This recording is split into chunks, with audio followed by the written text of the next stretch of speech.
లేదు కాదు అనుకున్నా ఒక్క విషయం మాత్రం రిలేట్ అవుతోంది. ఎందుకో చంద్రగ్రహణం ఎఫెక్ట్ ప్రపంచంపై బాగానే పడిందా? లేకపోతే ఏంటి 2 రోజుల్లో 4 ప్రధానులు దిగిపోవడమా?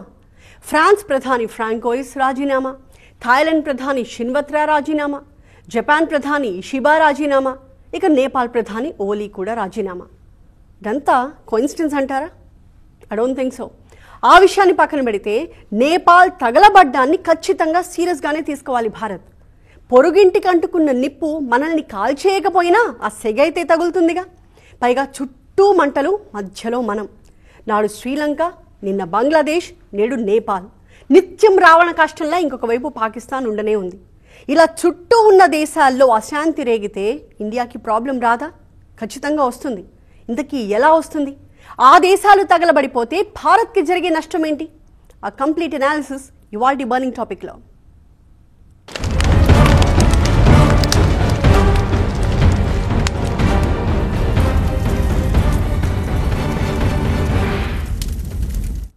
డాట్స్ అన్నీ కలిపి చూస్తే ఒక్క పిక్చర్ అయితే కనిపిస్తోంది. అందులో నిజమేంతో తెలియదు కానీ కామన్ ఫ్యాక్టర్ ఒకటి కనిపిస్తోంది. ఆ ఫ్యాక్టర్ పేరే చైనా. ప్రస్తుతం నేపాల్ అట్టుడికిపోతోంది. చైనాకి దగ్గర అవడమే కారణం అనుకోవాలా? ఊరికే అంటున్న మాట కాదు ఇది. కొన్ని సంఘటనలు చూశాకే ఆ మాట అనాల్సి వస్తోంది. మొన్నటికి మొన్న బంగ్లాదేశ్లో కూడా అలాగే జరిగింది. అంతకుముందు లంకలో రావణ కాష్టం వెనక కూడా చైనానే కారణం అన్న విశ్లేషణలు చూశాం. ఇక పాకిస్తాన్ గురించి చెప్పనే అక్కర్లేదు. వెనక ఎప్పుడు చైనా ఉంటూనే ఉంటుంది. సో భారత్ చుట్టూ అస్థిరత సృష్టించడమే లక్ష్యమా, లేక అనుకోకుండా అలా జరుగుతోందా? సోషల్ మీడియా యాప్స్ పై బ్యాన్ విధిస్తే ఒక దేశం మొత్తం తగలబడటమా? నెవర్. అది కారణం కానే కాదు. నేపాల్లో అల్లర్లు మొదలైనప్పటి నుంచి వినిపిస్తున్న కారణం ఆ దేశంలో పెరిగిపోయిన అవినీతి, స్కామ్లని చూడలేకపోయిన యువత ప్రభుత్వంపై తిరగబడింది అనడం కాస్త వినడానికి బాగానే ఉంది. కాకపోతే ఇంకేదో కారణం కనిపిస్తోంది. నేపాల్ ని నిన్న మొన్నటి వరకు ఏలిన ఆ దేశ ప్రధాని ఓలీ శర్మ ఒక కమ్యూనిస్ట్ నేత. వచ్చిరాగానే చైనాతో ఫ్రెండ్షిప్ మొదలుపెట్టారు. China belt and road initiative అనే ప్రోగ్రాం చేపట్టింది. దీని లక్ష్యం చైనాను మిగిలిన ప్రపంచంతో కలపడం. ఎలాగూ పక్కనే ఉంది కాబట్టి నేపాల్ ని కూడా అందులో పార్ట్నర్ని చేసుకుంది. ఈ బెల్ట్ అండ్ రోడ్ ఇనిషియేటివ్ లో భాగంగా నేపాల్లో రైల్వే ట్రాక్లు, ఎయిర్పోర్ట్స్ నిర్మిస్తోంది. ఒక విధంగా చైనా పెట్టుబడులు సాధించడంలో మాజీ ప్రధాని ఓలీ శర్మ సక్సెస్ అయ్యారనే చెప్పాలి. అటు చైనా కూడా నేపాల్ కి కావాల్సినంతా చేస్తోంది, అడిగినంతా ఇస్తోంది. సో నేపాల్లో ప్రభుత్వం కూలిపోవడానికి ఎట్టి పరిస్థితుల్లోనూ చైనా కారణం కాకపోవచ్చు. ఎందుకంటే ఇప్పటి వరకు అయితే ఆ దేశంతో సున్నం పెట్టుకున్నట్లుగా ఒక్క వార్త కూడా రాలేదు. కాకపోతే ఒకటి, చైనాతో స్నేహం పెంచుకోవాలంటే భారత్ ని తిట్టాల్సిన అవసరం లేదు కదా. అదే చేసింది నేపాల్. భారత్ ను విమర్శిస్తేనే పెట్టుబడులు పెడతామని చైనా కూడా ఎక్కడ చెప్పలేదు, చెప్పదు కూడా. అయినా సరే నేపాల్ తగలబడింది. ఎవరు పెట్టుంటారు ఈ మంట? చైనా నుంచి బాగానే పెట్టుబడులొచ్చాయిగా. ఈ పెట్టుబడులే ఒక విధంగా అగ్గి రగిల్చాయని చెప్తున్నారు. దేశంలోకి కొత్తగా వచ్చిన ఉద్యోగాలు లేవు, అక్కడ ధరలు తగ్గలేదు, జీవన స్థితిగతులు మెరుగవ్వలేదు. మరి వచ్చిన పెట్టుబడులన్నీ ఎటుపోతున్నాయి? ఆ అభివృద్ధి ఫలాలు ఎవరికి దక్కుతున్నాయి? దీనికి ఆన్సర్ చెప్పుకునే ముందు కొన్ని రోజుల క్రితం నేపాల్లో జరిగిన ఒక ఇన్సిడెంట్ చెప్పుకోవాలి. ఇన్సిడెంట్ కాదది, ఒక యాక్సిడెంట్. నేపాల్ ఆర్థిక మంత్రి హరి బహదూర్ కి చెందిన కారు 11 ఏళ్ల బాలిక జీబ్రా లైన్ క్రాస్ చేస్తుండగా ఢీకొట్టింది. ఆ ప్రమాదంలో చిన్నారి చనిపోయింది. ప్రాణం పోయినా సరే కారు ఆగలేదు. అందులోని వాళ్లు కనీసం వెనక్కి తిరిగి చూడలేదు. ఒక కమ్యూనిస్టు ప్రభుత్వానికి ఉండాల్సిన లక్షణం ఇది కాదనేది నేపాలీల అభిప్రాయం.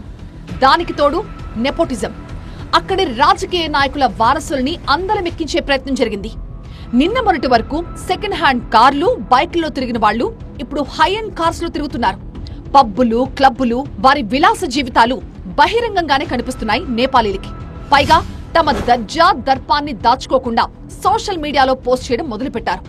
సో ఒక కమ్యూనిస్టు పార్టీ ఇలాంటి పాలన అందిస్తుందని నేపాలీలు అస్సలు ఊహించలేదు. ఒకవైపు అభివృద్ధి జరుగుతోంది, పెట్టుబడులు వస్తున్నాయని చెప్తున్నా దానికి మించిన అవినీతి జరుగుతోంది. ఎన్నెన్ని కుంభకోణాలు! గతంలో ఎప్పుడూ ఈ స్థాయిలో అవినీతి చూడలేదు జనం. దానికి తోడు పదే పదే భారత్ పై విషం చిమ్మడాన్ని కూడా సహించలేకపోయారు.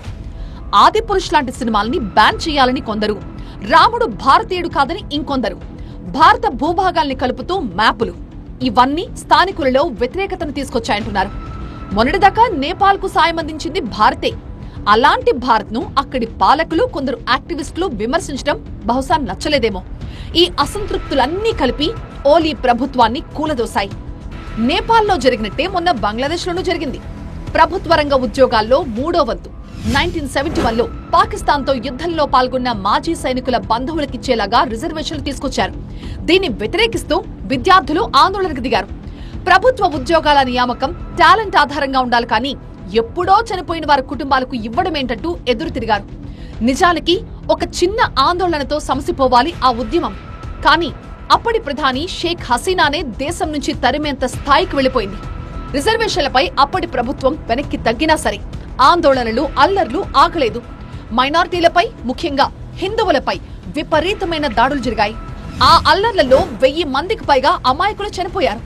అసలు దీనంతటికీ కారణం గత షేక్ హసీనా ప్రభుత్వం భారత్తో క్లోజ్ గా ఉండడం. అక్కడి ప్రతిపక్ష పార్టీ బంగ్లాదేశ్ నేషనలిస్ట్ పార్టీకి ఇది నచ్చలేదు కాబట్టే ఆ స్థాయి ఆందోళన జరిగిందనేది ఒక విశ్లేషణ. విద్యార్థుల్ని రెచ్చగొట్టి ప్రభుత్వంపై తిరుగుబాటు చేయించాలన్న ప్రచారం కూడా జరిగింది. అప్పుడు కూడా షేక్ హసీనా వెళ్లిపోగానే తాత్కాలిక నాయకుడిగా మహమ్మద్ యూనస్ కి బాధ్యతలు అప్పగించారు. ఆ బాధ్యతలు తీసుకున్న యూనస్ కూడా భారత్ పై విషం చిమ్ముట మొదలుపెట్టాడు. కారణం, చైనా ఇస్తున్న వేల కోట్ల రూపాయల ఆర్థిక సహాయమే అనే చర్చ జరుగుతోంది. భారత్ గనక పాక్ పై దాడి చేస్తే భారత్లోని 7 ఈశాన్య రాష్ట్రాలను ఆక్రమిస్తామనే స్థాయికి బంగ్లాదేశ్ వచ్చింది. ఈ పరిణామం భారత్ కి ఖచ్చితంగా ప్రమాదమే. అంతకుముందు శ్రీలంకలో కూడా ఇదే తరహా ఆందోళనలు జరిగాయి. 2022లో శ్రీలంక అత్యంత తీవ్రమైన ఆర్థిక సంక్షోభంలో కూరుకుపోయింది. విదేశీ మారక నిల్వలు దాదాపు 0. పెట్రోల్, డీజిల్ లేవు. తిండి దొరకడమే కష్టమైపోయింది. చివరికి మెడిసిన్స్ కూడా దొరకని పరిస్థితి ఆ సమయంలో. ఇక ద్రవ్యోల్బణమైతే 54% పెరిగిపోయింది. ఆ పరిస్థితుల్లో లంకేయులు తిరుగుబాటుకు దిగారు. ప్రధాని మహేంద్ర రాజపక్సే రాజీనామా చేసినా ఆందోళనకారులు శాంతించలేదు. అప్పటి అధ్యక్షుడు గొటబాయ రాజపక్సే గద్దె దిగే వరకు వదల్లేదు. చివరికి రాజపక్సే దేశం విడిచి పారిపోవాల్సిన పరిస్థితి వచ్చింది. అయితే శ్రీలంకలో అంతటి ఆందోళనలకు కారణం చైనా నుంచి తీసుకున్న రుణాలే అన్నది ఒక చర్చ. ముఖ్యంగా హంబన్తోట ఓడరేవు నిర్మాణం కోసం దాదాపు 10,000 కోట్ల రూపాయలకు పైగా అప్పు చేసింది. ఆ అప్పు తీర్చలేక ఓడరేవుని 99 ఏళ్ల పాటు చైనాకి లీజుకిచ్చింది. ఇక పాకిస్తాన్ గురించి ప్రత్యేకంగా చెప్పుకోనక్కర్లేదేమో. అక్కడ ప్రభుత్వాలు కుప్పకూలడం వెర్రీ కామన్. ఆర్మీ ఆఫీసర్ కు చిరెత్తితే ఇస్లామాబాద్ లో ఉన్న ప్రధానిని కుర్చీ నుంచి దించేసి తానే సుప్రీమని ప్రకటించుకుంటాడు. అక్కడి రాజకీయాలకు, ప్రతిపక్షాలకు మెయిన్ టాపిక్ ఇండియానే. భారత్ పై విషం చిమ్మడం ద్వారానే అధికారంలోకి వస్తుంటారు, పాక్ ప్రజల్ని పాలిస్తూ ఉంటారు. పైగా కామన్ ఫ్యాక్టర్ ఏంటంటే పాకిస్తాన్లోనూ చైనా భారీ పెట్టుబడులు పెట్టడం. చైనా పాకిస్తాన్ ఎకనామిక్ కారిడార్ పేరుతో వేల కోట్ల రూపాయలు పెట్టుబడులు పెట్టింది. భారత్తో యుద్ధం చేయాల్సి వచ్చినా పాక్ కు సాయం చేసేది చైనానే. కారణం ఏదైనా కానీ భారత్ చుట్టూ ఉన్న శ్రీలంక, బంగ్లాదేశ్, నేపాల్ రాజకీయ, ఆర్థిక సంక్షోభాలతో కొట్టుమిట్టాడుతున్నాయి. భారత్తో సంబంధాలు కాదని చైనాకు దగ్గరవ్వడం వల్లే ఆ దేశాల ప్రభుత్వాలు కుప్పకూలిపోతున్నాయనేది ఒక థియరీ. మాల్దీవ్స్ ఎన్నికల్లో గెలవడానికి ప్రో చైనా స్టాండ్ తీసుకున్నారు ఆ దేశ ప్రధాని మోయిజు. చైనాతో స్నేహం చేయొచ్చు, తప్పులేదు, కానీ ఇండియా గో అవుట్ అని పిలుపునిచ్చారు. చైనా అండ చూసుకుని భారత్పై పిచ్చి పిచ్చి కామెంట్స్ చేసినందుకు ఇకపై మాల్దీవ్స్కి వెళ్లాల్సిన అవసరమే లేదు అని సంకేతాలు ఇచ్చారు ప్రధాని మోదీ. ఆ ఒక్క దెబ్బతో మాల్దీవుల టూరిజం ఆదాయం 43% తగ్గిపోయింది. చైనా టూరిస్టులు వెళ్తున్నప్పటికీ మాల్దీవుల ఆదాయం మాత్రం పెరగలేదు. ఈ ఎగ్జాంపుల్ ఎందుకంటే భారత్తో బాగుంటేనే ఆ దేశాలకి ఆర్థిక ప్రగతి, లేదంటే ఆర్థిక వినాశనమే. ఇరుగు పొరుగు బాగుంటేనే మనం బాగుంటాం. చుట్టూ ఉండే దేశాలు బాగుంటే భారత్ ఎంత బాగుంటుందో తెలుసా? సపోజ్ పాకిస్తాన్నే తీసుకుందాం. పాకిస్తాన్ భారత్ ని శత్రువులా చూడకుండా ముందు నుంచి మనతో ఫ్రెండ్షిప్ చేసుంటే 2 దేశాల మధ్య వ్యాపారం అత్యద్భుతంగా ఉండేది. రక్షణ రంగం కోసం భారీ బడ్జెట్ అవసరమే రాకపోయేది. టూరిజం కి ద బెస్ట్ డెస్టినేషన్స్ అయ్యేవి ఈ కంట్రీస్. టెర్రరిజమే లేని అత్యద్భుత దేశాలుగా ఉండేవి. అసలు కశ్మీర్ పై గొడవొచ్చేదా? దక్షిణాసియాలో అత్యంత బలమైన దేశాలుగా ప్రపంచంపై ఆధిపత్యమే దక్కేదేమో. ఏ సమస్య వచ్చినా, ఏ సాయం కావాలన్నా ఇరుగు పొరుగు కాబట్టి కోఆర్డినేట్ చేసుకునేవాళ్ళం. ఆ ఊహ ఎంత బాగుంది కదూ. కానీ పాకిస్తాన్ భారత్ ని శత్రువుగా చూడడం వల్ల ఆ దేశంలో రాజకీయ అనిశ్చితి కారణంగా కశ్మీర్ అంశం ఇంకా రగులుతూనే ఉంది. అక్రమ చొరబాట్లతో తీవ్రవాదం పెరుగుతోంది. రక్షణ బడ్జెట్ విపరీతంగా పెంచుకోవాల్సి వస్తోంది. అసలు పాకిస్తాన్ ఇంత ద్రోహం చేస్తున్నా మొన్న వరదలొచ్చినప్పుడు ముందస్తుగా అలర్ట్ చేశాం మనం. మనతో బాగుండుంటే ఇంకెంత సాయం అందించేవాళ్లమో. భారత్ పాక్ ఫ్రెండ్స్ గా ఉండుంటే ఏమయ్యేదో గాని బంగ్లాదేశ్ మనతో సఖ్యంగా ఉండడం వల్ల చాలా ప్రయోజనాలే దక్కాయి ఆ దేశానికి. బంగ్లాదేశ్ కి డీజిల్ సప్లై చేయడానికి 377 కోట్ల రూపాయలతో పైప్ లైన్ ని నిర్మించాం మనం. చైనాల అప్పులిచ్చి బంగ్లాదేశ్ ని ట్రాప్ చేయాలనుకోలేదు మనం. అక్కడి అభివృద్ధికి కారణమయ్యాం. త్రిపుర రాజధాని అగర్తలా నుంచి బంగ్లాదేశ్ అఖురా వరకు రైల్వే లైన్ నిర్మించేందుకు అగ్రిమెంట్ కుదిరింది.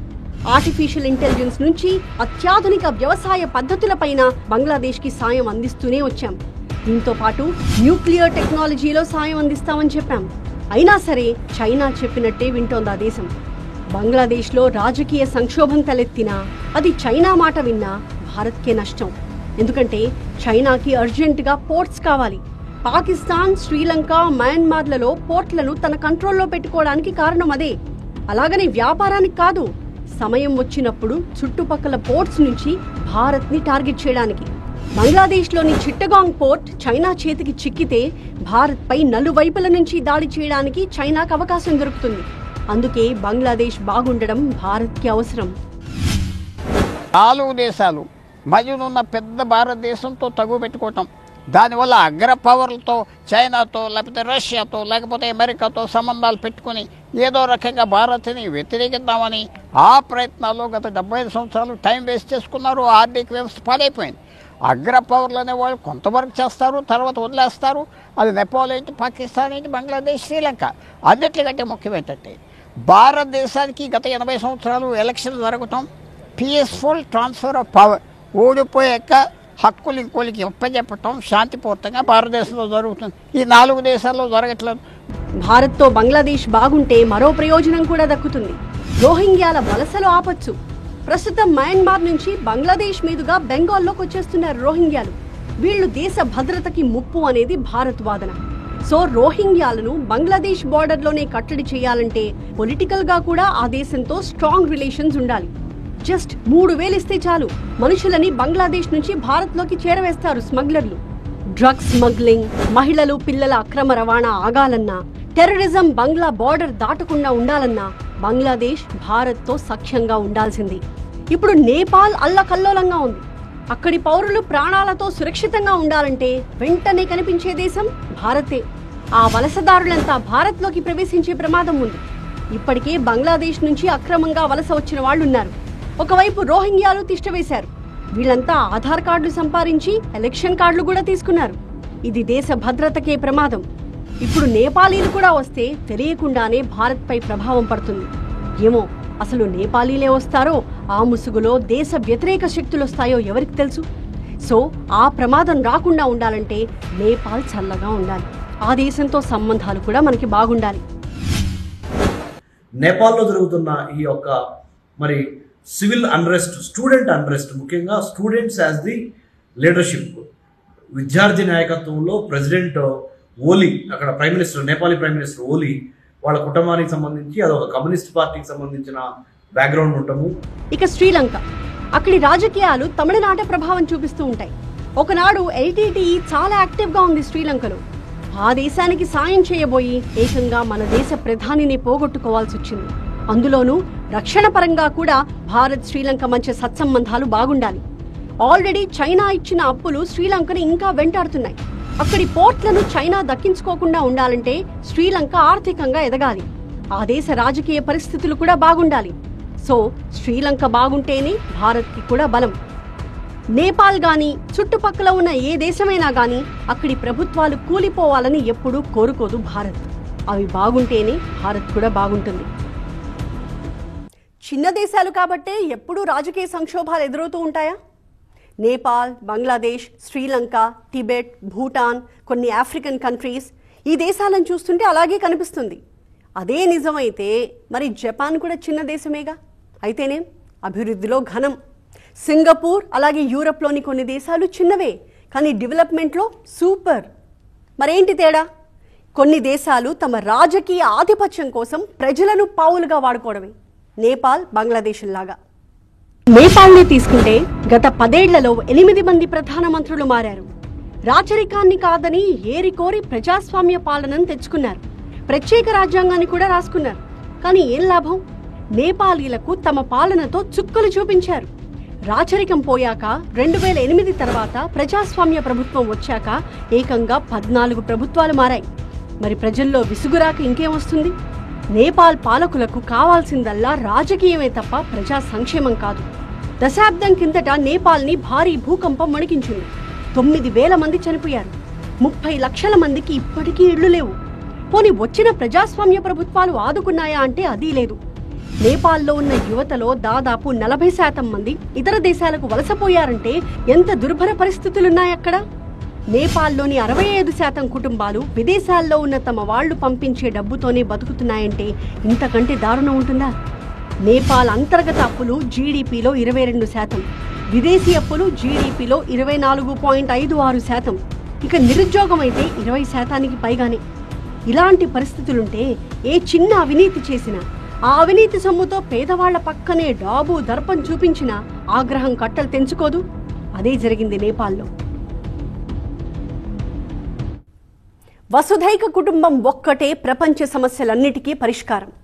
ఒకవైపు భారత్ ఈ సూక్తి వల్లిస్తూ ఉంటే మన చుట్టుపక్కల దేశాలతో మనకే సమస్యల్ని సృష్టిస్తున్నారు. పాక్ ఉగ్రవాదం, బంగ్లాదేశ్ అక్రమ వలసలు, శ్రీలంక రూపంలో తమిళనాడు రాజకీయాల్లో జోక్యం, ఇప్పుడు నేపాల్ దుమారం. కానీ వన్ థింగ్, ఇన్నిటినీ భారత్ ఒకేసారి నెగ్గుకొస్తూ ఉండడం మాత్రం ఖచ్చితంగా గ్రేట్ అనే చెప్పాలి. ఇది ఇవాల్టి బర్నింగ్ టాపిక్. మరొక అంశంతో మళ్ళీ కలుద్దాం. చూస్తూనే ఉండండి TV9.